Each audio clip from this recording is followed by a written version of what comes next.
Mikki Claver Jr. was born on February 13, 2002, into a household where music and visual imagination met everyday life. Raised partly in a Chinese school environment, he spent his formative years moving between languages and aesthetics, Filipino radio, Mandarin classroom melodies, and the eclectic beats his brother spun as a DJ. Early exposure to records and home studio sessions seeded an interest in sound design and rhythm. While friends chased karaoke high notes, Mikki lingered over beats and texture, learning how a discrete drum fill or breath could change a groove's attitude. School life combined academics with athletics and creative clubs. He played basketball in younger grades, which sharpened reflexes and spatial timing, and he gravitated toward dance and movement as soon as beats became intelligible to him. The juxtaposition of physical coordination and a producer's ear produced an early signature, a performer who thinks in pocketed rhythm as much as in melodic lines. Family expectations emphasize steady study and practical choices, but small permissions, time in the studio, hours tinkering with beat software, the occasional gig with older DJs, gave him room to test talent without pressure to perform.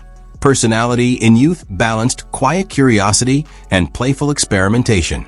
He learned to take direction from coaches and DJs alike, absorbing technical notes about timing and tone while keeping a sandbox mentality for sound. That combination of disciplined listening and creative play became foundational. Mikki learned not just to rap or move, but to hear how parts fit together, a habit that later translated into songwriting and production input. Career. Mikki's professional arc started with a pragmatic decision to join structure training. Drawn into abs-cbn's Star Hunt Academy and later integrated into BGYO, he entered a regimen that layered vocal technique, choreography, media literacy, and the endurance training modern pop demands. Where other trainees arrived with polished singing, Mikki brought raw rhythmic instincts and a beatmaker sensibility. The academy taught him to channel that into rap flow, verse architecture, and stage dynamics. As BGYO's main rapper and one of its primary lyricists, Mikki carved a role that matched both skill set and temperament. He learned to balance breath control with syllabic clarity, so rapid lines remained intelligible on stage and in studio mixes. His contributions expanded beyond delivering bars. He co-wrote lyrics, suggested arrangement tweaks, and brought beat ideas that producers could refine. Studio colleagues noted his curiosity about sound engineering, how a vocal should be compressed, or where a hi-hat click could punctuate a hook, and he gradually moved from providing raw ideas to shaping finished sections. Live performance refined his craft further. Mikki adapted rapid flows to different settings, acoustic runs, televised slots, outdoor festivals, developing micro-routines that preserved articulation under sweat and crowd noise. He learned to stage pace, when to plant energy in a verse, when to release it in a chorus, and how a half step toward center stage could flip an audience posture. His versatility made him valuable in concept runs, cross-genre showcases, and collaborative features where he could translate hip-hop sensibilities into ppop frameworks. Public roles expanded to include hosting clips, guest interviews, and runway-style appearances where image and movement mattered as much as lyric. He embraced styling experimentation, citing influences from hip-hop icons and contemporary streetwear, and used fashion as another expressive layer rather than only promotion. Over time, he became known for an adaptable creative profile, rapper, lyricist, beat-minded collaborator, and performer who could pivot between studio precision and stage spontaneity. Personal life. Mikki keeps his personal interior selectively shared. He's close to family, often referencing household musical habits, and the brother who introduced him to DJ culture. And he nurtures a compact circle of friends who double as creative sounding boards. His personal rituals are a mix of analog and digital, sketchbooks for visual ideas, playlists for mood calibration, and beat templates he returns to during flights or downtime. Health and routine are pragmatic priorities. He schedules voice care and rest around promotional peaks and follows simple fitness habits, cardio for breath, mobility work for choreography resilience, and mindful sleep windows to preserve clarity. Food choices are often oriented toward sustaining energy rather than indulgence. When he splurges, it's typically something nostalgic or shared with family. Romantic life is guarded by design. Mikki favors discretion and relationship choices that respect privacy and personal growth.